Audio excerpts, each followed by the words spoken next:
albayımın dedi. Ulutlaştırıştın keregi yok dedi. Bundan 8 yıl burada ayttım bile.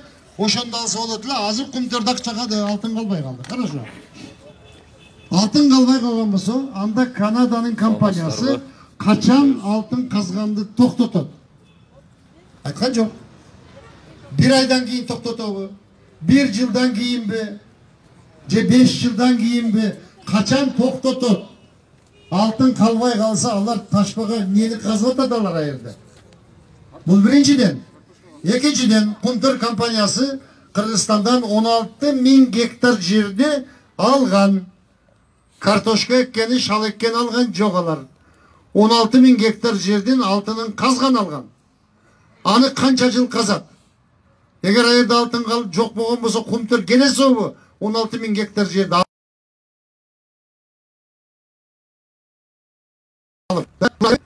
Kaçan toktaydı. Kumtörde 1000 tonna altın var deb Sadır Japarov özü sayrap aytıp жүрgөн. Buna video materiallar turат. Eğer de Kanada kampanyası bugünkü çeyin 400 tonna altındı kazıp ketken bolsa, anda 1000 tonna altından kança kalat deb birinci klasın balasından sorasan 600 tonna altın kalat deb aytat. 600 tonna altın Sadır Japarov için altın emes eken de. Kalbay kalıp turalçı. Bol bolsa aytsın. Nege toktotуп койгон? Men ойлоп атам, ал токтотуп койгону бекеринен эмес. Кандайдыр бир келишимдерге, кандайдыр бир жашыруун макулдашууларга барып алган болуш керек. Ошон үчүн Kumtörдү токтотпойм, улутташтырбайм деп айтса керек. Эгерде Рахман ушундай деп айтты, сотко берем десе мен даярмын. Мен анда Садырга айтамын. Анда Садыр Нуркожоевич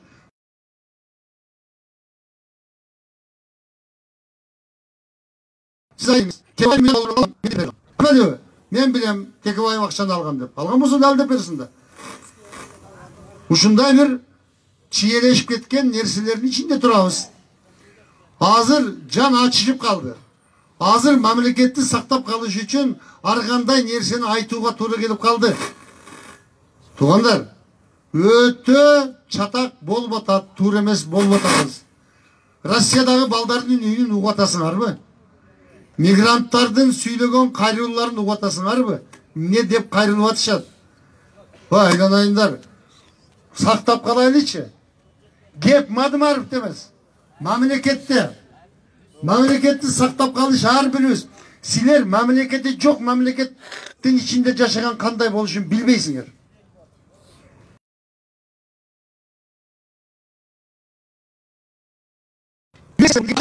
O şeydeki uyurlar menен süйлөшүп, алардын мамлекеттүүлүгү жок.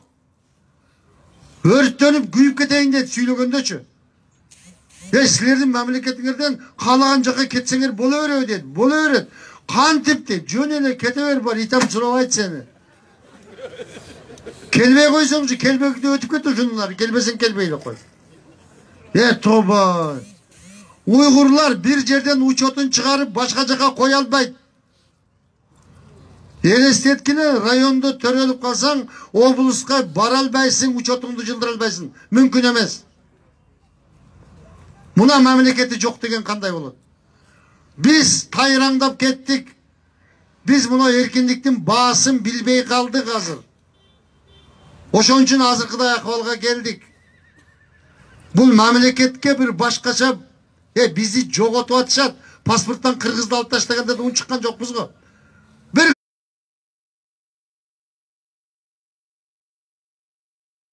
Мадымаров чыкты ошондо дагы.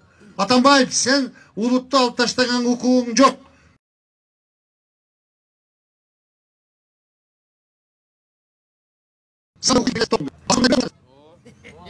Бирөө унчукпай отурган ошол жерде. Биз эмне дегенбиз? Садырды балдарын тепкилеп атканда азыркы чимкиректердин бирөөсү барган жокко ошол жерге. Кимиси барды? Бирөөсү унчуккан жок. Туура эмес кылып атасыңар деп барып койгон жок. Даже ташыйып барып койгон жок. Адахан чыгып сүйлөдү ошондо дагы. Мунаны силер туура эмес кылып атасыңар. Бул мыйзамсыз. Бир гана Адахан сүйлөдү. Бүгүн ошонун бардыгын унутуп калышты. Keşke Sorunbay'da prezident Katar'a oturup dursun. Bunu cıldırganға bolboyt degen de qadakam bolчу. Oldu. Şu özüm prezident bolayın.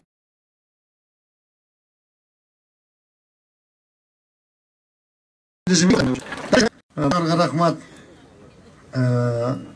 Kırgız Respublikası'na prezidentliğine talapkar Adakan Kimsanbayevich Madımarov kelatat kol çabaları menen tos olaylar.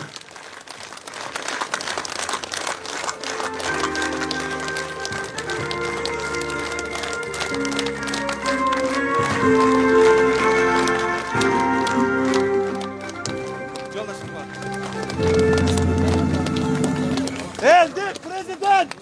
Eldik prezident! Eldik prezident! Eldik prezident!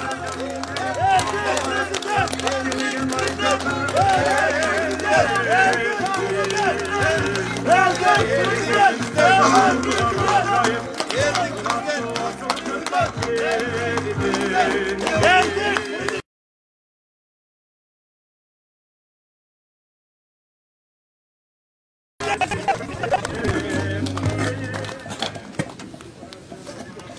Andımızın söz Kırgız Respublikası'nın prezidentliğine talapkar Madımarov Adakan Kimsanbayevich'te. Kelingиz.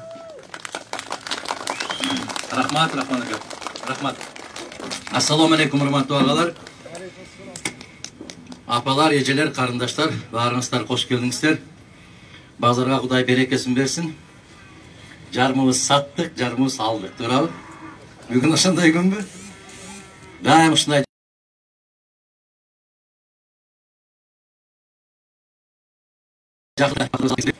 күндө аркы четтен берки четке карай туруп өткөрдүк эле.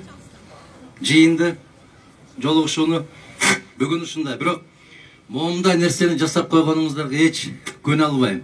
Мындай сүрөт тартып койгондорго муну жасап аткан азаматтар болсо керек. Муну Абсамат мырза менен Санжар мырзага ыраазычылык билдирип коелу.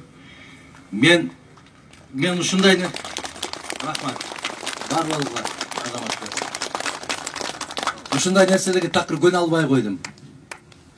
Кээ бир кишилер бар экен, ушундайларды жасап, 2-ден 3-төн жасатып, бири бүтсө экинчисин өткөрүп, ушундай көрсөтүп аткандарга биз жөн эле мындай дөңгө чыгып алып эле сүйлөй бергенди жакшы көрөбүз. Элдин арасынан эле ушундай эле болуп жүргөн күндөрдү Аллах насип эткен болсун бизге. Биз ушундай бир кезексиз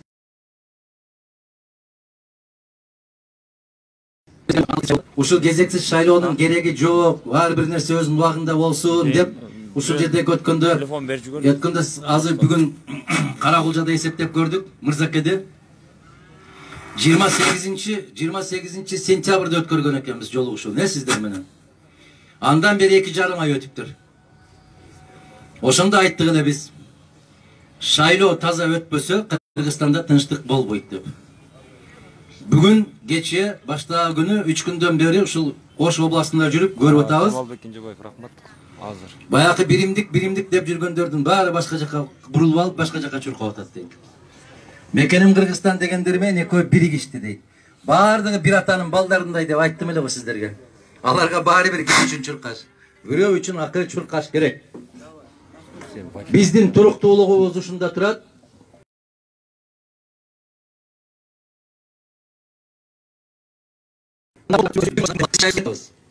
Ушул жолугушууда айттым эле мен. Революцияны жасайлы. Эч ким жокко чыгара албайт. Кыргызстанда канча юрист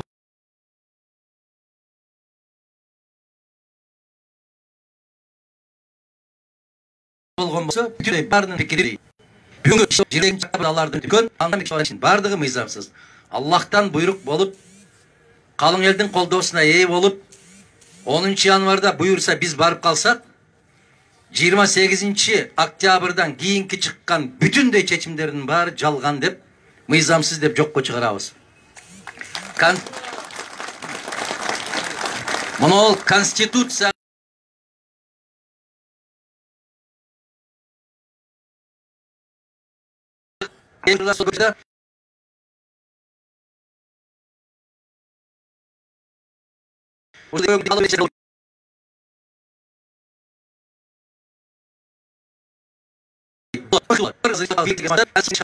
Жоқ анда. Андай жол менен Biz biyilikке muhtaç emespиz.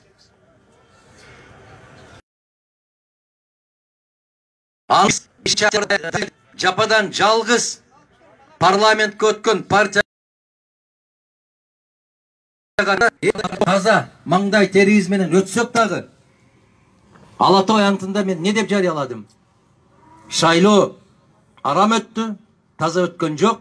Шайлоонун жыйынтыгын жокко чыгарышыбыз керек деп айттым.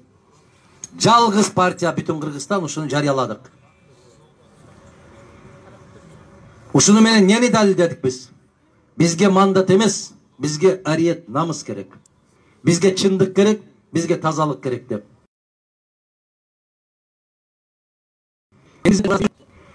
Мына телефондон баардыгыңыздар көрүп атасыздар.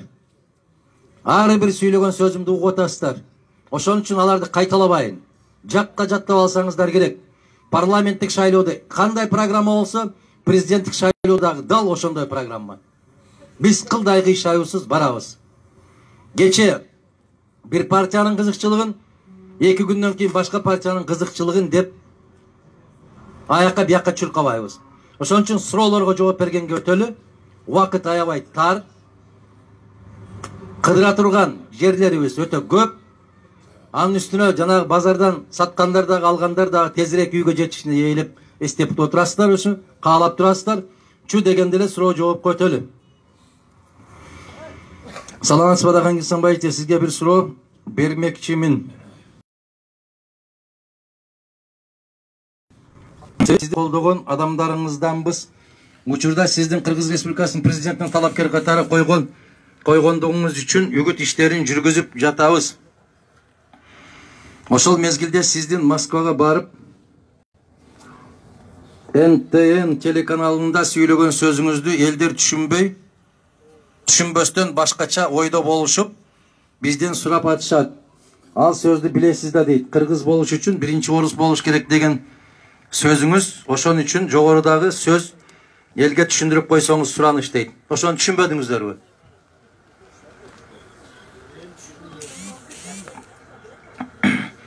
Кыргыз болуш үчүн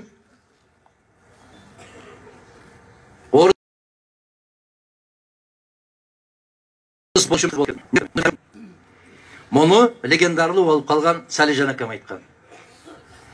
Салижан ака Жигитов деген болгон. Жаштар билбей калдыбы? Орто муун, улуу муун билет. Кыргыз тил адабият илим ошол академияда Кыргыз тил адабият институтунун директору эле.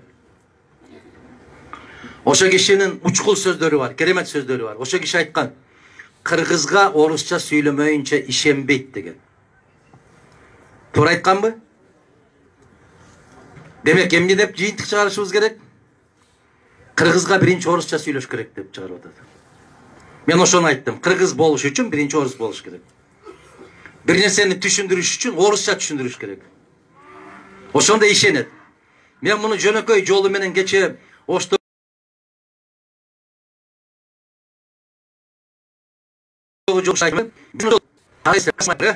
Красный айылында бир табып чыкса, красный маяктыктар барбайт ага. Туурабы? Башка жака барат. Арабанга, Кара Сууга, канчалык алыс болсо, ошол табыптын кадыр баркы ошончолук бийик болот.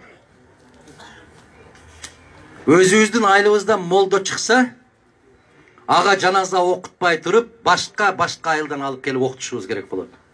Биз ушундайбыз, айтылачы айланайын. Же жалгыз мен ушундаймынбы? Анан эмнеге сурап атасыңар, түшүнбөй атабыз деп. Кандай түшүнбөй калдык ушуну? Бизге башка жактан бирөө келип айтса, ошондо жакшы түшүнөт деген мааниде айттым мен. Түшүндүңүздөрбү?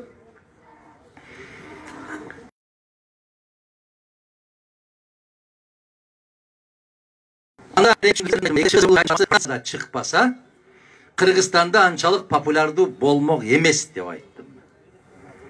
Бизде Кыргызстанда атың таанылыш үчүн башка жакта таанылышың керек биринчи. Ошон үчүн ата бабаларыбыз эмне деген макал калтырды? Басма айылдын тардыгын дейт. Ээси билбей ат билет дейт. er adamdın mıktısın, eli bilbey jat bilet deydi. Uşul.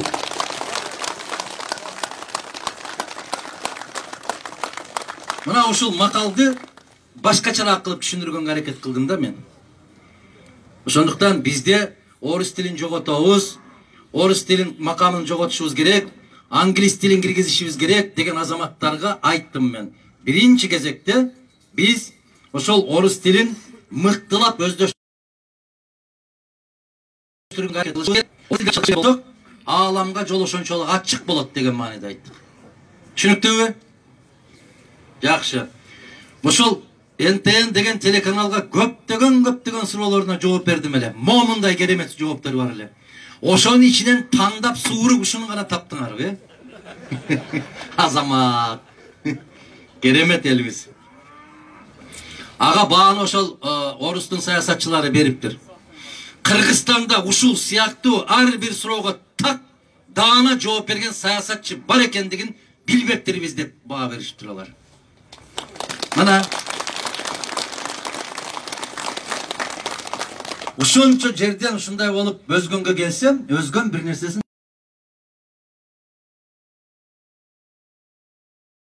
алып дейт.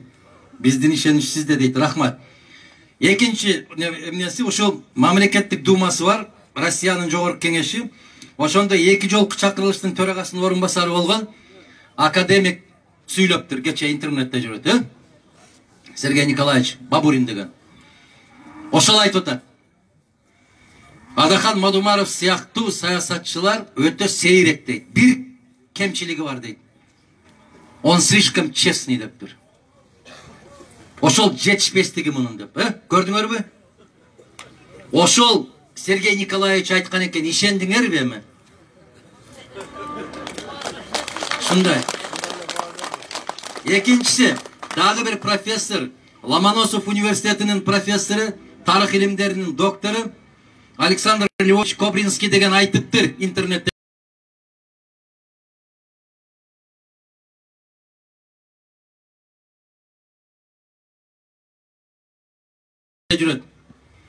Кыргыз казак чегарасын бөлүп атканда бир азажамен мындай кылбай Кыргыздын пайдасына, эки эсе пайдасына маселени чечип койду деп тарых илимдеринин доктору Кобринский айтып атат. Ишендиңерби эми? Ошон үчүн көп убакытты кетирип кыйналбай эле биз эмне иш кылып атканыбызды башка элдер айтыш керек экен бизге. Баягы табыпка ишенбегенде эле башка жактын табыптарына барыш керек экен. Ушундай болуп калдык тилекке каршы. Урматтуу Адаган Имсанбаев таза шайлоо болбой келген. Болбой калган айдан ачык маалым болуп калды. Мына жерде мындайлак сөздөр жазылыптыр. Эми мен кандай жазсаңыз ошондой окуйм. Урматым менен Бактыгүл дейт. Мен ушул сөздөрдү такыр колдонбостук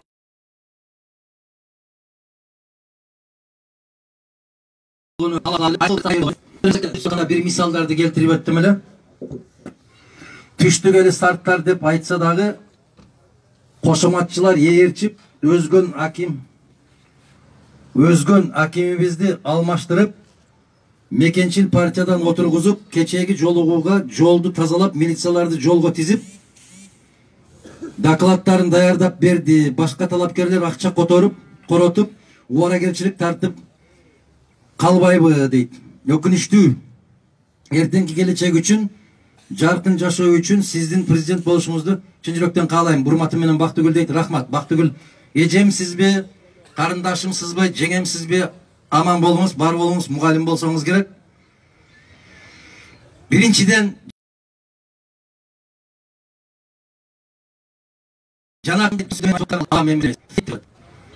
мына ушул соңку 40 күндөн бери ушул телефон деген балее чыккан, ушул фейктер башкарып атат Кыргызстандын элин.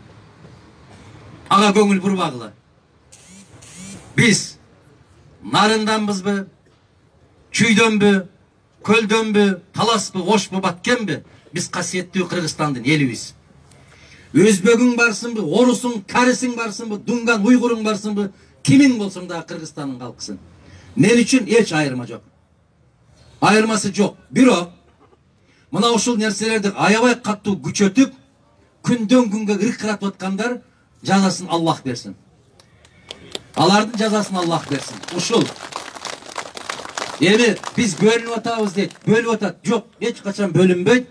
Мына караңыздар, Өзгөн районунда ошол мага атаңда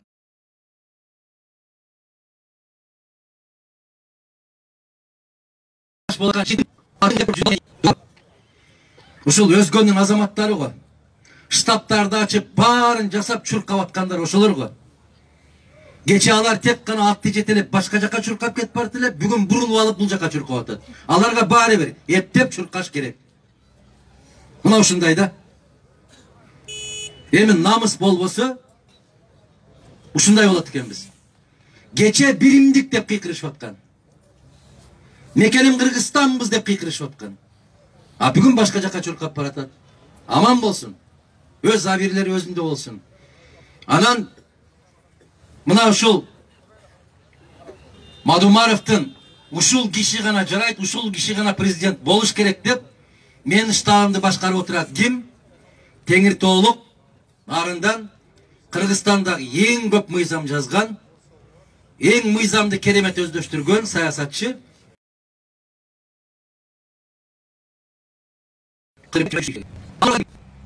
Анын орун басары Масалиев Исхак Абсаматович деген.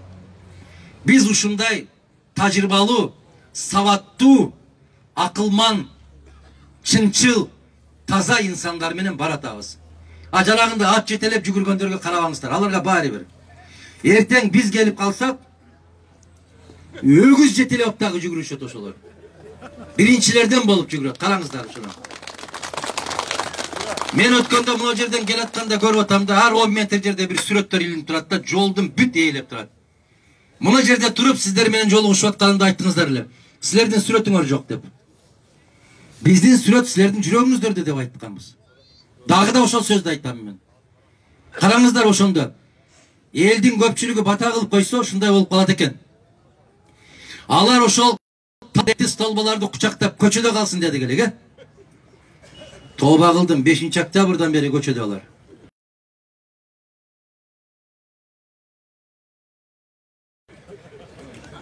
Тооба кылдым. Onu almaşabız dedik эле. Бүгүн түрмөдөгүлөр бияка чыкты, бияктагыларды түрмөгө киргизип атат. Таза шайлоо өтпөсө дайым ошондой болот. Ушунан Кудай сактасын, элибизге инсап берсин, бийликтеги деп отурган азаматтарга иман берсин. Жакшы, туура, таза жол менен өсүп, ары карай элге, башка элдерге тең болгон күндөрүбүздү насип эткен болсун. Рахмат, Бактыгүл айым. Кудай буйурса, баягы докладтарын даярдап берип атат деп атасыз. Эми докладтарын даярдап бербесе, алар эмнени айтат? Эмнени сүйлөйт? Мен сунуш кылдым эле. Дагы бир жолу кайталайм. Ошондой докладтарды даярдатып, даяр болгон кагаздарды окугандан көрө, момундай болуп суукта аталарды, энелерди апалыктардан элекке салат элеңиздер. Айрыкча өзгөндүктөр биз электи жакшы билебиз. Калта күрүчүн башка кылып, дебизрасын башка кылып элеп берет элек. Акшак пакшактардан бери жакшынакай кылып, бул бозого кетет, бул шөйлөгө кетет, бул кордо кылабыз. Муну кудалар келгенде ашпасабыз деп өзүнчө аспияттап. Биз элегенди жакшы билебиз. Мына ошондой элдин элегинен өтүш үчүн сиздер ысык үйдө олтуруп, жамбаштап, чай ичип, маңдайыңыздар терде олтуруп, биздин сөзүбүздү угушуңуздар керек эле. Ошондо салыштырат элеңиздер. Ошондо шайлоо эмес, тандоо болмок. Сиздер тандоо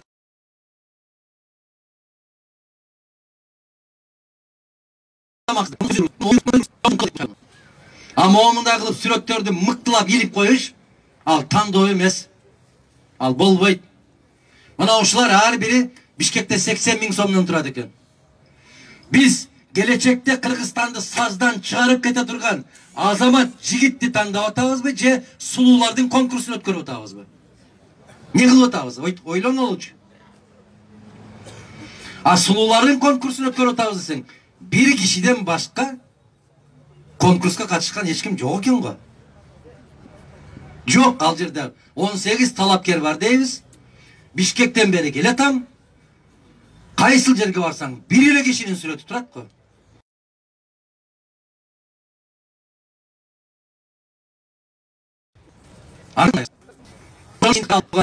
Эгерде ошол сүрөттөрдү илүү менен ар бир тал теректи кучактоо менен шайлоо өткөрө турган болсок, кечеки 5-октябрдагыдай болот.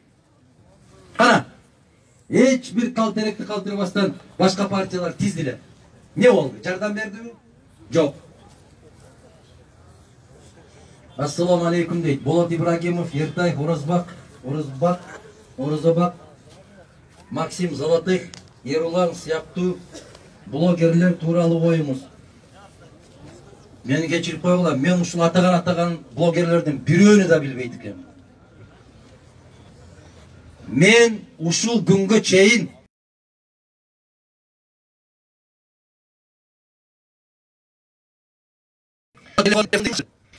эч бир тазада желеге кирбейм. Менин колум да тийбейт буга. Киргим да келбейт.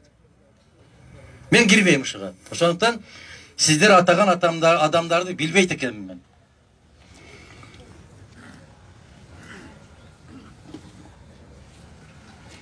Ал эмес телевизордон чыккандар келип мага суроо берип калат. Ким эле десең, мен тааныбайсызбы дейт. Кечирип коесуз, нидим, балам, тааныбайт экенмин десем, мен паланчы деген көрсөтүүнү алып барам го дейт. Кайсы телеканал деп сурайсың? Себеп мен сиздер менен биргеликте 20 жыл башта айтканмын, Кыргызстандын телекөрсөтүүлөрүн көрүү ден соолукка зыян деп. Мен 20 жылдан бери карабайм. Бир телеканал карабайм, айланайын.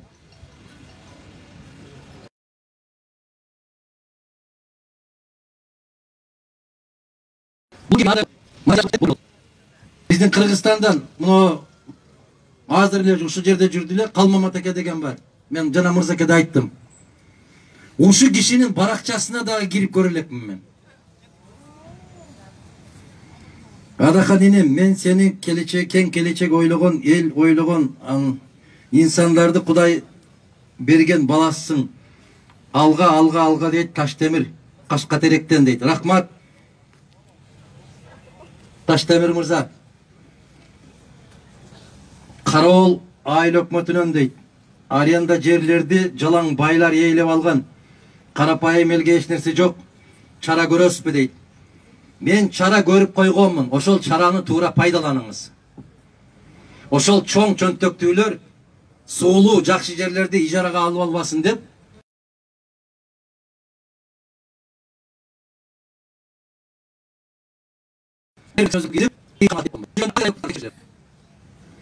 улуу моон аксакалдар эсиңиздерде барбы? Мадумар дагы келеби экен деп туруп жадап калган элеңер чогулуштардан. Ошондо кор кылган экенсиңер да мени. Депутат аркаңардан издеп келчилер. Азыр депутатты издеп таппай атасыңар силер.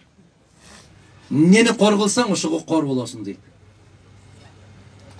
Ошондуктан жанакы жерлерди кимдир бирөөлөр туура эмес алып, аны субарендага берип аткан болсо, айылдык кеңештин депутаттарына кайрылыңыздар. Мыйзам боюнча жерди ижарага ким алса, ошол иштетүү керек.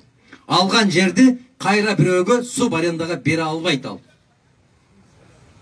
Ошондо өзгөндө жыйын өткөрүп мен эсимде бар айтканмын.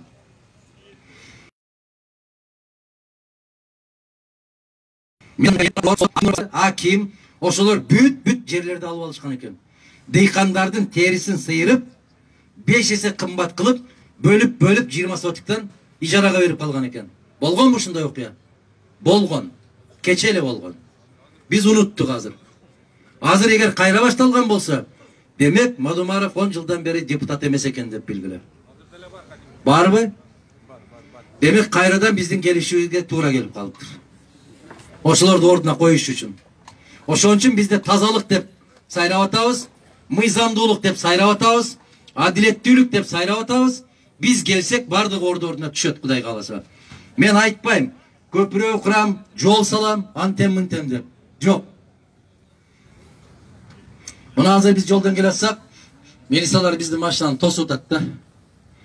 Эл күтүп атат, шашып атат деп биз өтүп кетсек, артыбыздан кууп келип, анан токтотуп атат.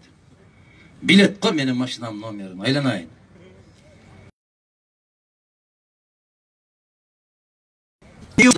Ne bilesin, aytçı mı be? Çoğuluşka barbay kalsın deysin be. El kütüp tarap ketsin deysin be. Nege uşunday kılasın? Aylanayın, jönüle bayağı karakçının kuğup keletkanday kılıp kuğup, joldun çekesine tosup maşinanı, oy. Çolpanbay Tüleberdiyev deyir. Kara oltırıp tam veresin oşandaylar be. Muna biz uşul Daroğut korgundan beri gele tağız. Milisanın bari bir deyemez. Geye bir yoldan ötüp gelatsak, şu bizde maçlarını görgöndür, çest beri otat. Smirna turup çest beri koyup otat. Andan al küçük olup ketken yok. Amına özgönlü Milisasında olup, artığından kuğup gelip sen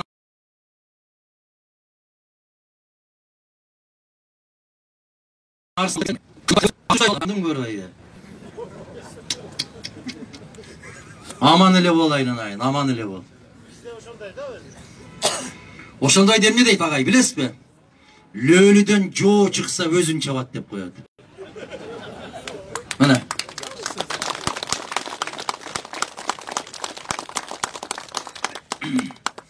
Salamatsız badakana deydi. Men sizge joluğu üçün kolu maksatında Çatkaldan geldim deydi. Siz bizdin acobuz, bolosuz, kuda kalasa ak jol deydi. Rahmat.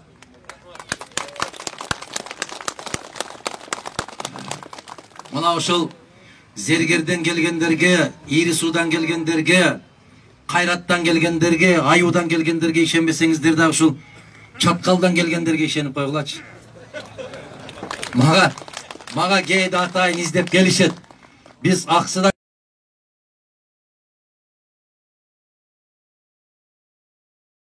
geldik. Biz Emge Madumarov özü uyuşturuptur degen oy getet dep korkom. Ak dili menen ak жүрөгү менен gelişet, men geçirim surayım oşolordu. Biz kayrılabız deyip, yok. Men çok jerde jıynalıp oturup çaykanada, başkanada kaç yerde olsanız süйлöşe beriniz. Bирок meni menen gelip çoğuluşlarda андай kılıp kayrılbаңыз da, sen el туура эмес түшүнүп калат деп ойлойм. Коркосуң. Жаңыраак кийим кийгенден de коркосуң го. Men ötkönde teleden ayttım go. Bir dosum var. Jakışınakay bolup giyinip alıptır. Oy, palto kutlu bolsun dedim ben. Desem 7 yıl oldu deydi. Birinci görüp atam desem, anda direktörü olup işteytelem de, şu direktörü olup giyip aldı dep aytat dep korkup giybey jürdüm ele deydi. Ay aman bol kızım aylan.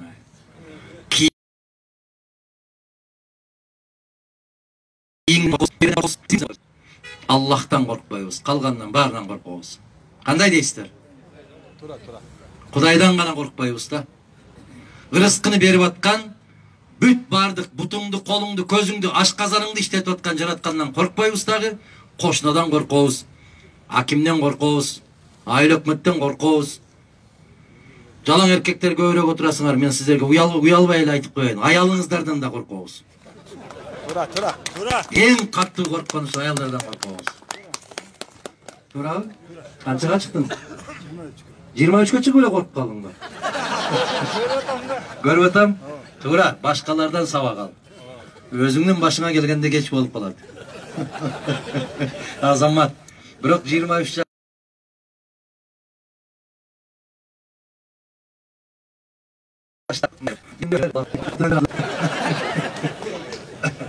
Жақсылық болсын, тамашалар болсын, кішіне үшіп тұрғанда анша-мынша, аты саясат деп эле бардық нәрсе жаман болып баратат, Құдай сақтасын. Бар сұрау? Айтыңыз. Айта жерден. Микрофон бар ғой? Бияқа тұр, жерден ордыңыздан бересіз.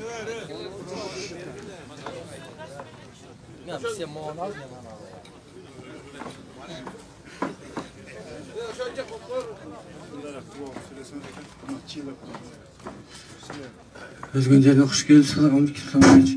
Rahmat. Ben o 42 sayılarda prezidentlikte dağı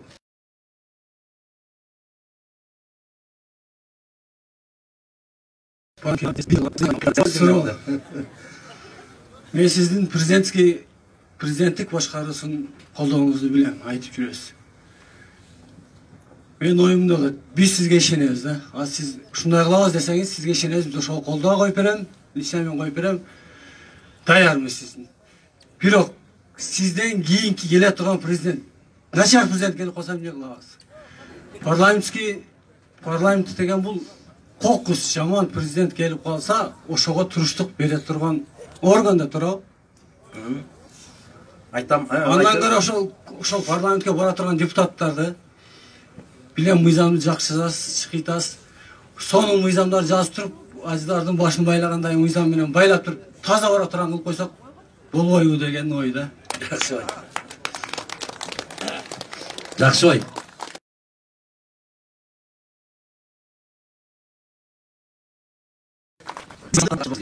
Жок. Эч качан адамга карап мыйзам жазбашыбыз керек. Мына азыркылар ошондой болуп атат да. Мынол берене мага жагат, бул иштеп турсун. А мыноо беренеси чатак экен, мунун иштешин токтотуп туралы дегендер да. Атың ким айда? Данияр. Геп мыйзамда эмес, геп адамда. Адамда. Азыркы президенттерден 70 есе күчтүү укугу бар. Турдакын Усубалиев деген Кыргызстанды жетектеп кетти. 24 жыл Кыргызстандын жетекчиси болду. Бир өтүк оңдой турган күркөсү жок кетти. Андан кийин Абсамат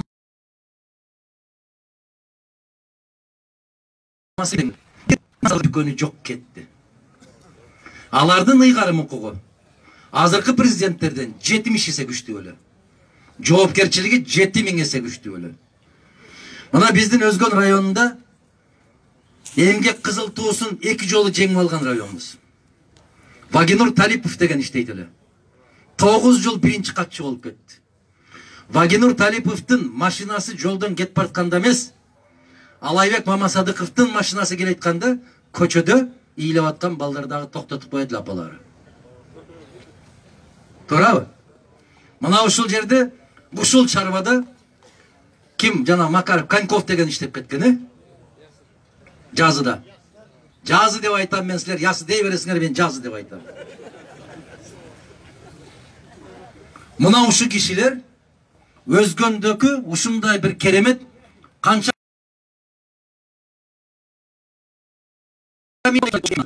болуп кетти ошол.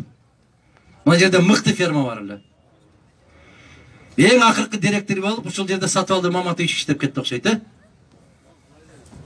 Алайбек Мамасадыков иштеди, кийин иштеди ал киши. Кийин чарбалар бөлүнүп кетип башка болгондон кийин.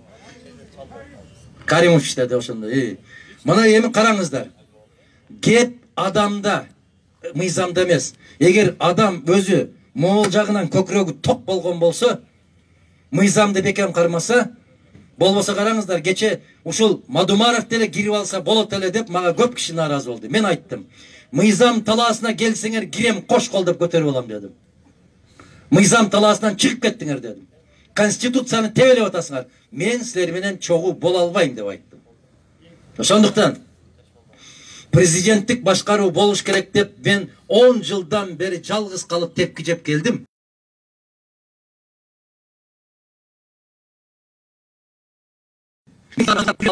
Десем, булар тебелеп тепсөө жолу менен барабыз деп атат. Айырмасы ушул эле иним.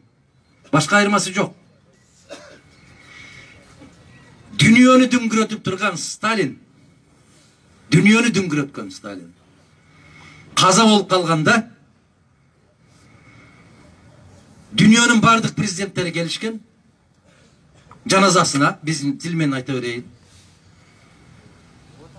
Карап айткан экен да, өтүгүн алмаштырып койгулачы деп.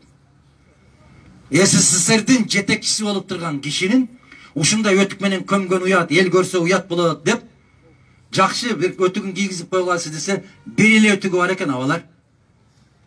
Анын дагы кончу жамалган экен. Аны дагы өзү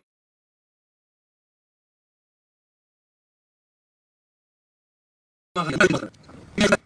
Мындай бир бата кылып бирдеме союп берели деп караса, эсебинде 37 рубль бар экен. 43 рубль 37 рубль экөөнүн бирөөсү ката кетпей. Башка тыйыны жок экен. Демек кеп адамда экен да. Конституцияда эмес, мыйзамда эмес. Адамда. Биз адам таңдай албай атабыз. Конституция жерге кирсин, 10 жолу алмаштык, аны менен мүйүз чыккан жок башыбызга. Адамда. Мына Исхак Разаковичти караңыздар. Эч нерсе таппай калганда, ошондо дагы биздин азаматтар болгон экен, фейктер. Азыркыдагыдай фейктер. Кандай кылган? Жалган сыйлап, кучактап, куттуктап келип, жеңебизге бир тон белекке берген экен.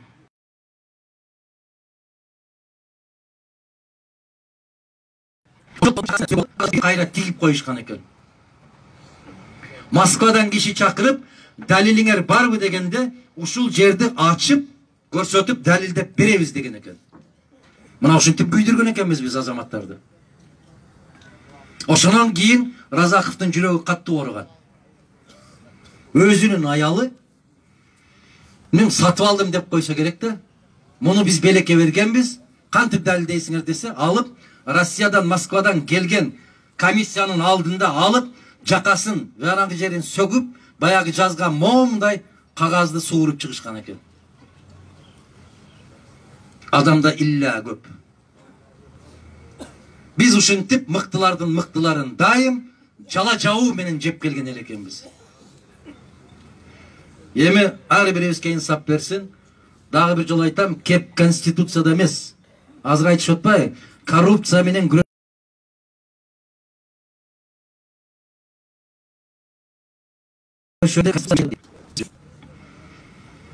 ак үйдү курчап турган чабыранын кимге мешайты бар эле? Жок эле го. Эмнеге аны 40 кыргытып атабыз? Эртең каяктан чыгат ал? Адахан аке, биз Каракулжанын Сарыбулак айыл өкмөтүнөн Высокогорныйга өткөрө аласызбы? Балыков дейт, жок. Сарыбулакты өткөрүш мүмкүн эмес. Мен дагы ошо Бабурин айткандай, слишком честный болбойчу, өтөт айланайын, өтөт. Мени шайлагын 11-inde өтөт деп койсом болобу эле? Мен анта албайм. Биз укканбыз. Айлыгыбыз 25 000 болгонун. Пенсиябыз 11 000 болгонун укканбыз. Биз анта албайбыз. Лавиз дегенден коркобуз.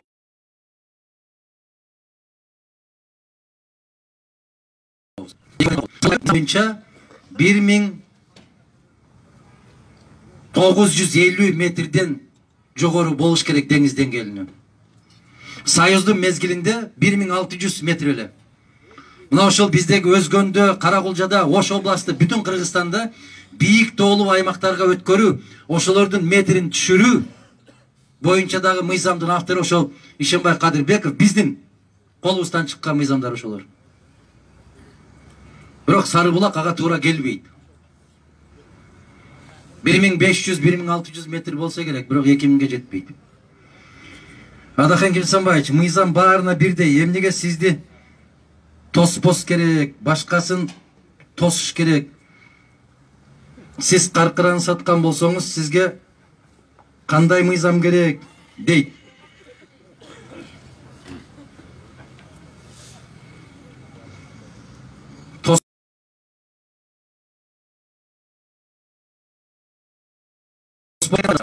Жүргөндө бир жолборстун кылы бар. Гаибы. Гаи тоскондой тутасыңарбы? Эми ал гаи дагы эптеп бүткөн да. Ошо бечаралар мыйзамды билет дейсиңерби? Гаиге кандай болуп кирет билесиңерби?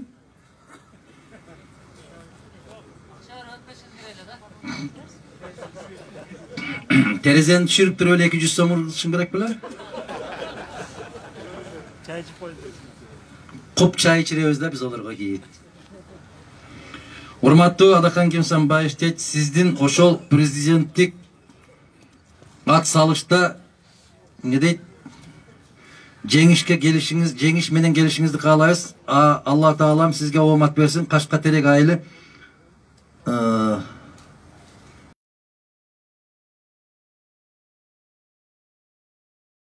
Күндөр Абдрахматов дейт. Абдрахманов ба? Рахмат. Адахан мырза, шайлоо таза өтүшүнө ишенсек болобу, сизге ак жол. Намаз дейт. Атыңыз намаз же намаз убактысы болуп калды дегениңиз ба? Шайлоо таза өтүшү, өтпөшү бизден көз каранды, сизден көз каранды. Эгерде сиз таза барып, жүрөгүңүз менен барып каалаган кишиңизди тандап алсаңыз, бул таза шайлоо болот. Эгер жок, жолдон баратып, бир жака бурулуп кирип чыгып, анан кийин барсаңыз, анда бүттү, тамам. Ал сизден көз каранды. Ушул жерден айттыңыздар эле го, биздин документтерди топтоп атат. Топтоп атса үйүңүзгө келип алып кетип бартабы? Өзүңүз чыгып берип атасыз да колуңуз менен.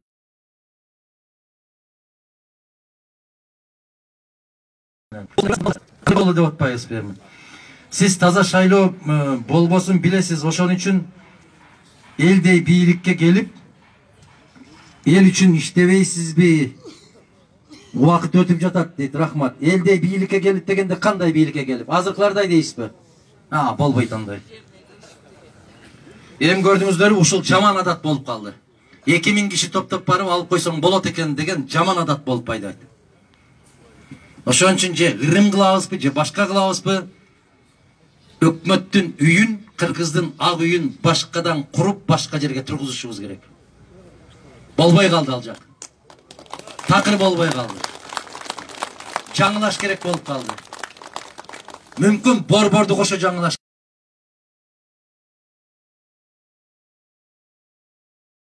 керек. Казакстандын астанасында кылыш үчүн Казакстандай бай болуш керек да. Пенсиябызды бере албайбыз деп кулак кагып атат азыр. Январда пенсия албайсыңар деп атат. Кудай кааласа, бардык өзүнүн убагы менен болот. Эң туура айттыңыз ага. Бакиевдин маалынан берки жаткан не дейт? Бакиевдин ким окуп бере алат? Кел. Бакиевдин маалынан берки келаткан президенттердин ишин көрүп, билип, түшүнүп, кеч болсо да түшүнүп атабыз. Себеп дегенде алардын баары карыз тилимчилик менен мамлекетти башкарып келүүдө. Рахмат. Биздин ата-бабаларыбыз айтып кеткен.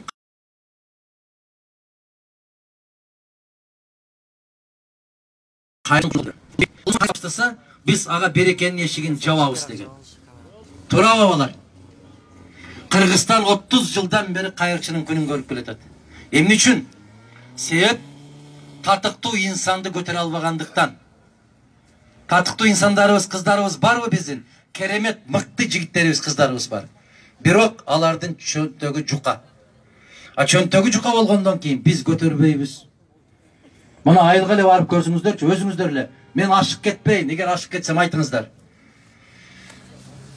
Жөн эле орозо мезгилинде, ооз ачырды болуп аткан иптарлык мезгилде дагы тандап барып калдык ооз ачарга. Бир бейбечара ооз ачырып аткан болсо, мурдубуздун учу менен чүйүрүп, бир керемет киши ооз ачырып аткан болсо, эртерээк барып туруп, пейил кеткен.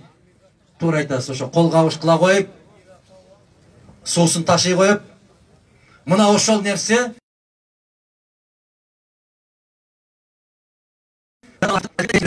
эл кандай болсо, коом кандай болсо, жетекчи ошондой болот экен. Демек, жетекчинин мыкты болуш үчүн, жетекчилер ыймандуу болуш үчүн, коом ыймандуу болуш керек экен. Биз Кудай кааласа ошого барсак, ошондой жетекчилерге Кудай кааласа болобуз деген үмүт менен баратабыз. Соңку 3 суроону окуйм, андан кийин бата, Туура болобу? Анча-мынча укпай калган же жооп берилбей калган суроолор болгон болсо, күн деле карасаңыздар, түз эфирден мен эртең арабанда болом. Кудай кааласа, Аллах насип кылса, андан кийин Кара сууда болобуз, андан арабанда болобуз, андан кийин Ошто жолугушуу болот, дагы бир жолугушуу. Карай берсеңиздер,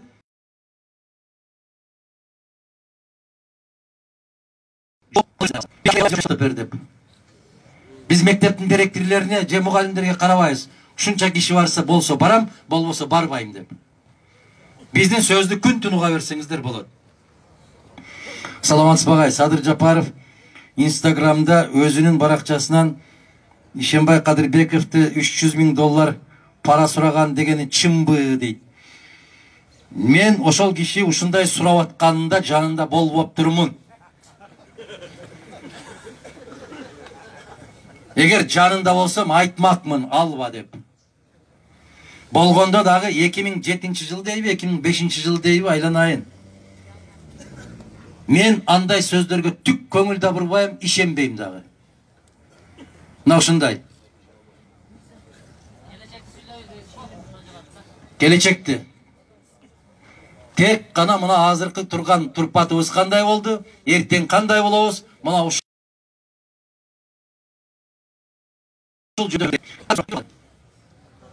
Kimde var?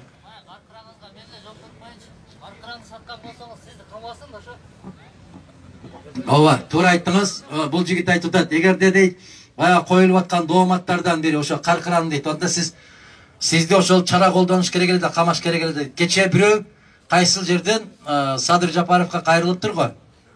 Кайсы жерден экенин билбей калдым, мага балдар айтышты. Ошону качан жок кыласыз деп кайрылыптыр. Ошто кайсы жерде? Жалал Абадта. Мен көрбөй калдым, андай кайрылуулар көп болгон бизде. Аскар Мадумаровду камасаңыз эл тынчыйт деп кайрылышкан, Аксакалдар эсиңиздердеби? Алар кайда, биз кайда? Ошондуктан бирөөнүн камалышын эмес, өзүңдүн багыңдын ачылышына тиле. Бул бир. Экинчиден, ошол Мадумаровго коюлуп аткан жалалардын бүтүндөй баарына Кыргызстандагы азаматтарыбыз жооп бере албаса, Москвадагы азаматтар жооп берип койгон экен, ошолорго рахмат. Биздин Кыргызстанда 70 дейбизби, 90 дейбизби, депутаттардын баары ошонун калп экенин билет, бирок эч ким айтпайт. Калпты, башар бир нерсе болуп кетсе деген да. Биз ошондой коркуп жашайбыз. Мына мисалы, мына нерсени көрсөтүп атабыз да. Мына кагаз деп атам да сиздерге. Мына кагаз. Келип эле аркадан бир койгон болсо, кечирип коесуң, кагаздай көрүнүп кетти, бул жыгач, тактай деп атабыз биз. Биз ушундай эл болуп калдык, кечирип койгула. Мен өзүмдүн укугумду өзүм колдоно албайм дагынан калдайган Кыргызстандын жерин кааласам, аякка бере берип, кааласам биякка. Ушул Өзгөн районунда менин эмгегим сиңген. Биз иштегенбиз. Жаштар бригадасын түзүп алып, бригадир болуп иштегенбиз. Канча короо сарайларды курганбыз. Марттан баштап мына ушул Жазы дарыясын, Кара дарыяны бекемдегенге кирет элек. Суу кирсе сел албасын деп. Бирок менин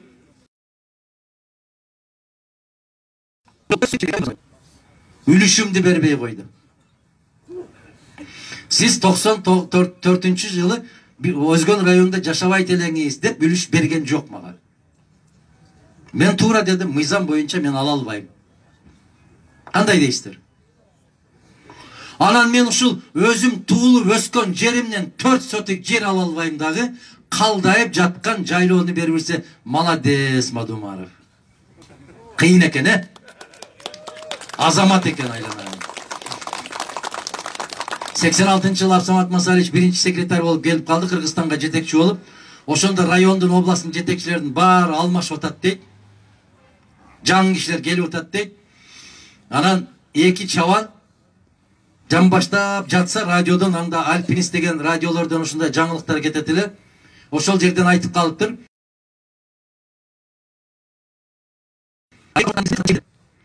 Десе эки чабан отуруп алып айтып атат дейт. Молодец Мадумаров, Америкага чейин жетиптир депчи. Молодец Масалиев дейт. Америкага чейин жетиптир дейт. Американын президентин дагы бүгүн кызматтан алыптыр дейт. Биз качан өзүбүздүн укугубузду, өзүбүздүн баягы мамлекетибизде болуп аткан иштерге өз алдыбызча акыл жүгүртүп, мына жерде жазган, мына жерде окуган, мына жерде көрсөткөнгө эмес, деди дептир, деди деп айтыптыр, деп атыптыр эмес, мен кандай деп ойлойм деп өзүбүз чечим чыгармайынча биз эч качан эркин боло албайбыз туугандар. Ойлонолу, ар бир сөздүн аркасында кандайдыр бир мандем бар деп ойлонолу.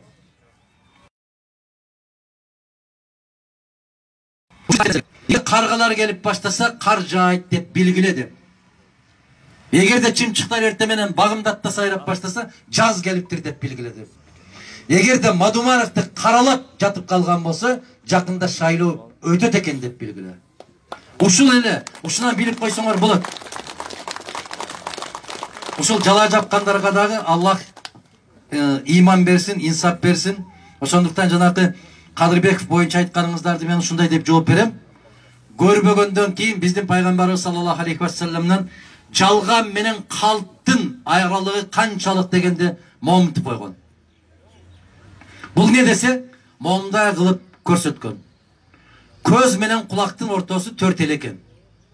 Көзүң менен көргөнүң чындык, бул жак менен укканың жалган деген экен. Мына азыр жанакы Facebook дейсиздер, эмне дейсиздер? Жолборстун жалган. Алар жок адамдар. Фейк. Кыргызстандын гезити эмес, Германиянын Deutsche Welle деген агентствосы бар. Ошолор жазып атат. Азыркы бийлик дейт, ар бир курорт салып аткандарга телефондорду киргизип 200ге чейин аккаунт ачып берген дейт. Окудуңуздар. Окусаңыздар, айтыңыздар ушуну. Окубаган кишилерге жеткириңиздер. Кыргызстанды бүгүн ошол фейктер башкарып атат деп атат. Бул жалган маалымат дегендей. Мына ушул жерден бизден ким депутат болуп чыкты эле? Ошол кызыбыздын атына дагы аябагандай каттуу каралоолор кетип бартат. Мадумаров айтып атат. Орозаев Нарматова керек болсо Мадумаровго кеңеш айтып кое ала турган деңгээлге жеткен кыз.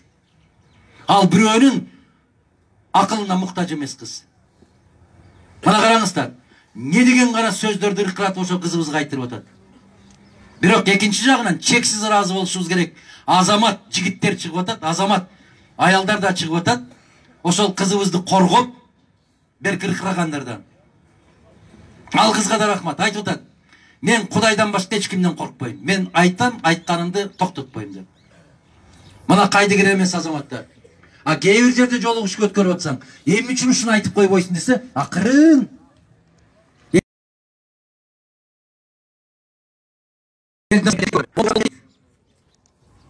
жакшы кал деп коштошуп койсоң, билеги айланайын, темирдей болуп чыгып турат. Бирок жүрөк жок. Жүрөк жок, титрейт, калтырайт. Ошону Александр Васильевич Суворов, адамзаттын тарыхындагы мыкты полководецтердин бири, генерал Лисмосев, ошол айткан экен. Слабый телом, сильный духом, солдат во 100 крат сильнее, чем безвольного богатыря деп. Бул деген сөз, эгер духу күчтүү болсо, духу күчтүү, бирок денеси алсыз болгон жоокер, биздин тил менен айтканда, дүңкүйгөн бир көпөскө караганда 1000 эсе күчтүү деп айткан экен. Караңыздар. Мына жерде отурабыз, баарыбыз жигит биз деп туруп алабыз дагы, бир сөз айтып, биз коомду айтып атабыз. Туурабы абалар? Мына ошондой кыздарыбыз бар, ошондой жигиттерибиз бар, ошондой жигиттерди, кыздарды коргоп ала турган азаматтарыбыз бар, биздин үмүтүбүз өчпөйт. Мадумаровго гана асылып аткан жери жок. Бүгүн чындыкты айткан, чыркыраган бардыгына асылып атат. Бүгүн ак менен каранын, адал менен арамдын айбашы болуп атат. Ушундай чоң күрөш жүрүп атат. Кимиси жеңет деп кайдыгер болуп карап турган менин элим отурат. Кимиси жеңет эмес, көмөк бериңиздер, жардам бериңиздер. Актык, тазалык, мыйзамдуулук жеңишине ар бириңиздер көмөкчү болуңуздар. Жараткандан ушуну тилейли. Ар бирибизге жакшылык иштерге, сооп иштерге себепчи болгонду насип эткен болсун. Келгениңиздерге рахмат. Аман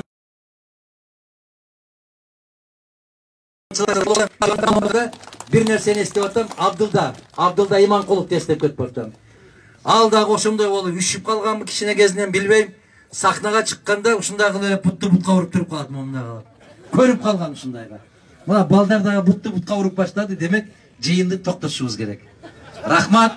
Дайым күлкүнүн үстүндө, жакшылыктарда, жеңиштерде жолугуп көргөн күндөрдү насип эткен болсун. Бата бериңиздер. Ким берет?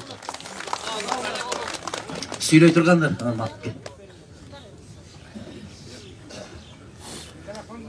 Саламатсызбы туугандар.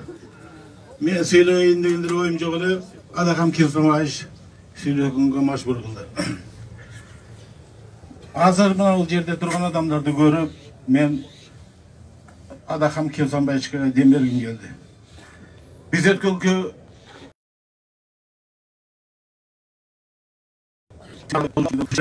ушундай адам болгон. Булардын бардыгынын жүрөгү таза. Ушу келгендердин бардыгынын жүрөгү таза.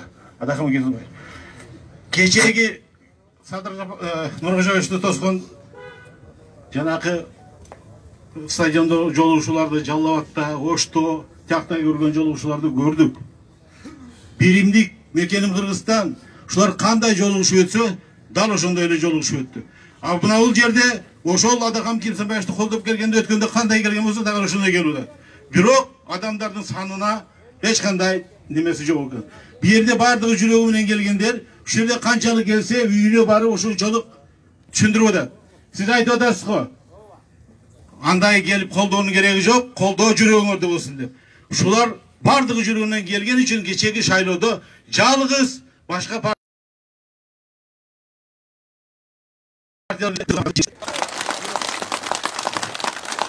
биз азыр дагы бир нерсени айтып коеюн дедим. Адакам Кемсомаевич, сиз айтып атасыз, мен телефон кармабайм, телевизор көрбөйм деп. Эгерде кармабаган болсоңуз, анда ошондо дагы бир айтылган элебиз.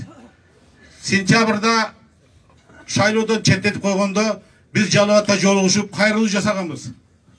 Президентибизге, Жээнбековго. Ошондо да бир көрдүк эле, суранганбыз. Эгерде интернет көргөндөр болсо, карап көргөн болсоңор, бир арстанды чөөлөр келип талап аткан.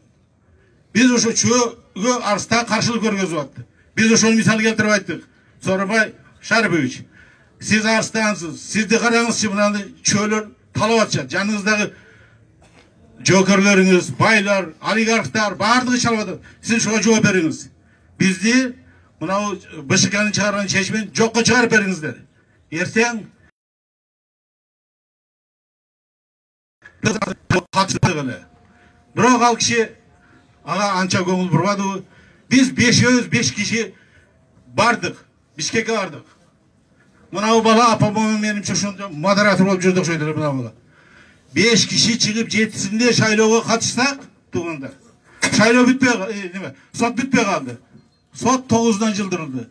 9-unda 7-синде канча адам келген болсо, андан көп кайра адам келди. Батпай калды көчөгө. Башка партиялар келди. Бийлик артык кылам деп кайра тыртык кылып алды да. Акырында saat ertеменен saat 8-де келдик биз. 9-га чейин бүткөн жок сот. Бизди ушул жерден барган эле балдар тосуп, меймандап, кубаттап, коштоп турушту.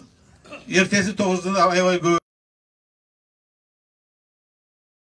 Үстүбүздө эле сот угуп турат. Биринчи дәрежеде турду. Сиз акыйкаттыкты, чындыкты, калыстыкты териштирип бериңиз. Биз сизден күтөбүз. Сиз Улушуптай сот болуңуз. Ушу Садыр Нуркожоевичти, Камчыбек Ташиевти, Талант Мамытовду кандай актап берген болсоңуз, ошондой жоопкерчиликти мойнуңузга алып, эгерде бүгүн бүтүн Кыргызстан партиясында жакшы чечим чыгара турган болсоңуз, акыйкат чечим чыгара турган болсоңуз, анда сиз Кыргызстанда экинчи жолку таза сот болуп каласыз. Эгембердиевага кайра кайталап аттык. Бул өзү чечтиби, кыскасы кандай болду? Saat 9-da акыйкат чечим чыгарылды. Бүтүн Кыргызстан партиясы шайлоого катышты. Берки бийлик партиясын колдогон адамдар канчалык көп болуп атты.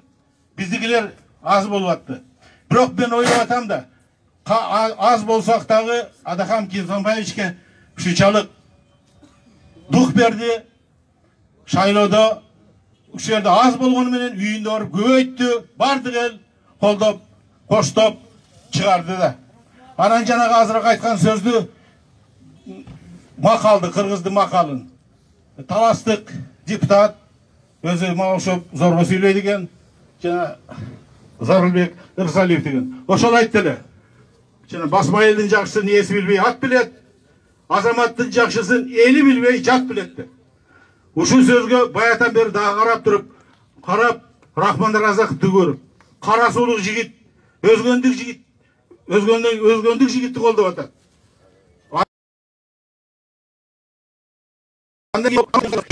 Чыканактай болгон кыз Москвада канча фектерге жана тролдордон сүйлөп аткан жигиттерге каршылык көргөзүп, чындыкты чыркырап сүйлөп атат. Не деген ачуу сөздөрдү айтпай атат, не деген уят сөздөрдү жаппай атат. Ошонун бардыгына жооп берип атат. Ошону көрүп туруп кыргыз өзүбүздүн жигиттерди, өзгөндүк жигиттер бар көрүп атабыз. Ошолор колдогону колдоп атат, кайым айтышканы кайым айтышат, жана бакай жиндиге да жооп берип атышат. Там берип атабыз. Бирок азыр өзү да айтып кетти. Биздин өзүбүздөн андай жооп берген жигиттер бар, жок эмес, колдоп атат. Бирок биз аларга окшоп фектерге окшоп чыккан жокпуз да. Каршылык көрсөткен жокпуз да. Туугандарга эч качан. Биз бардыгыбыз туруктуулук менен гана, сабырдуулук менен гана Адакан Кемзонбаевичтин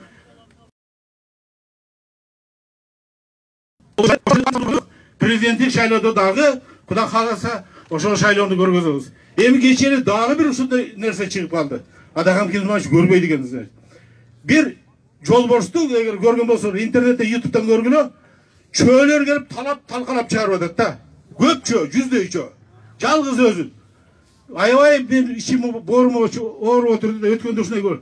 Бир маал эле 5-6 жолборсту келе калып, жүздөй чөөнү талкалап кууп жиберди да. Анан ойлодум. Биздин Адакан Кемзонбаевич дагы жанагы жолборстой болуп калды. Жалгызды талап атса туруш бербейт. 5 эле жолборс келип баарын кууп чөөлөрдү кетирди. Ошончо стадиондо отурган шайлоочулардан көрө биздин мына кичинекей 5 жолборсубуз эртең шайлоодо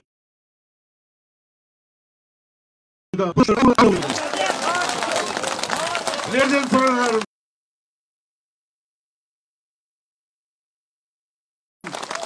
Өзгөндүк туугандар.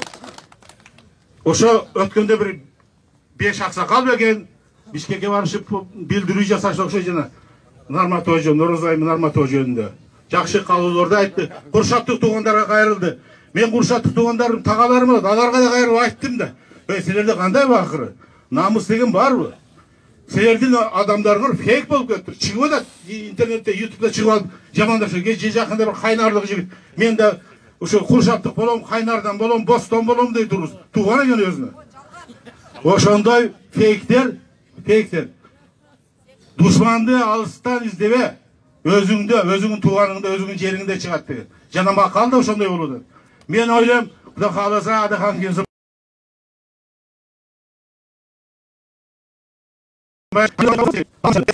президенттик шайлоодо дагы утасыз. Сиздин колдоочуларыңыз баары тынч эле сабырдуулук менен үйлөрүндө күтүп жатат. Бул жерге ар бир келгендер өкүлдөрү гана. Кыскасы сиз утасыз. Президенттик шайлоодо жеңебиз. Кыргыз, мен сиздин жекеле президент болушуңузга кызыккан жерим жок. Өзү айткандай, Кыргызстандын эли үчүн, Кыргызстандын жери үчүн биз Адака Садыр Жапаровичти дагы эмне үчүн колдодук? Аны азап чегип, акыйкатсыз бийликтин айынан түрмөдө отуруп азап чеккен үчүн элдин көпчүлүгү ошол жагынан эле колдоп жатат. Биз деле ошондой колдогонбуз ал жигитти. Болбогон жерден азап чекти, болбогон жер. Кечеден бери ал жигитке кичине өзгөрүп калдым да. Эмне үчүн дегенде бийликти сүйлөгөндө бирди сүйлөйт.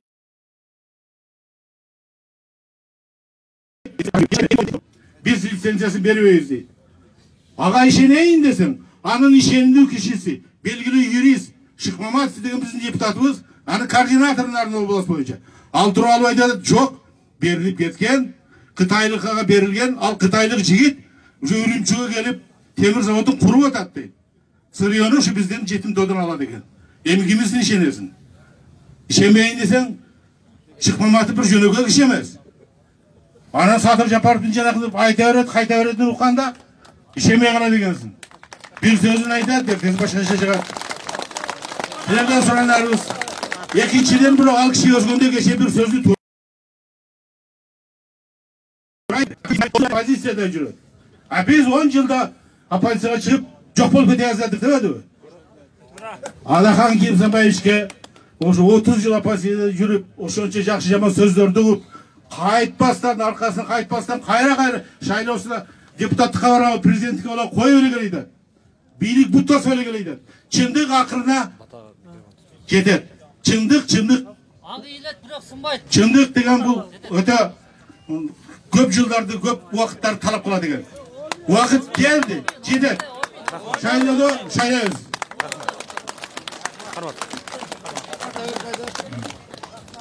Assalamu alaikum hurmatli tuğanlar.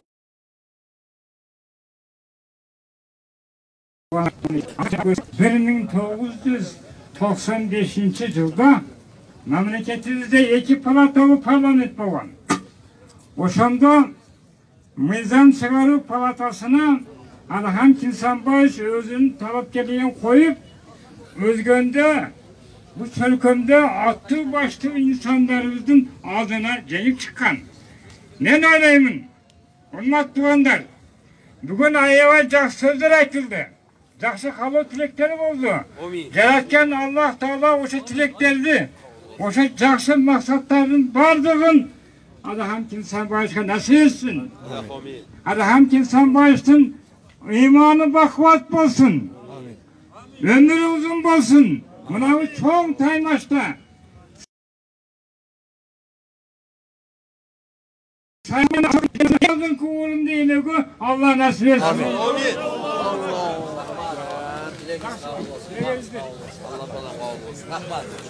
Жақсылықтарда жол inşallah.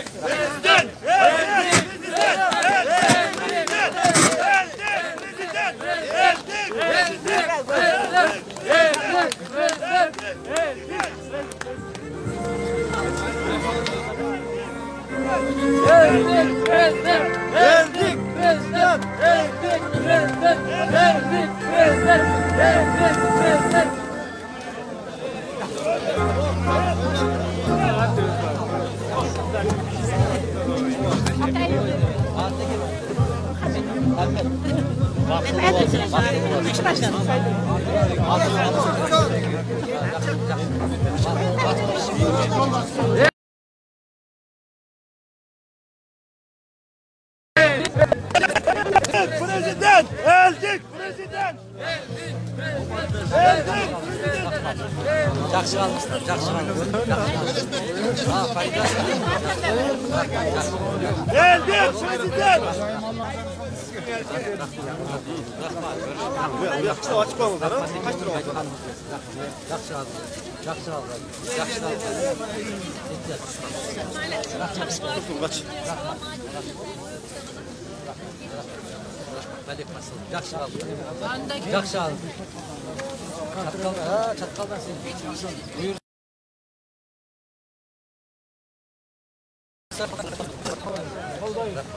Жақсы ama. Avansın, жақсы.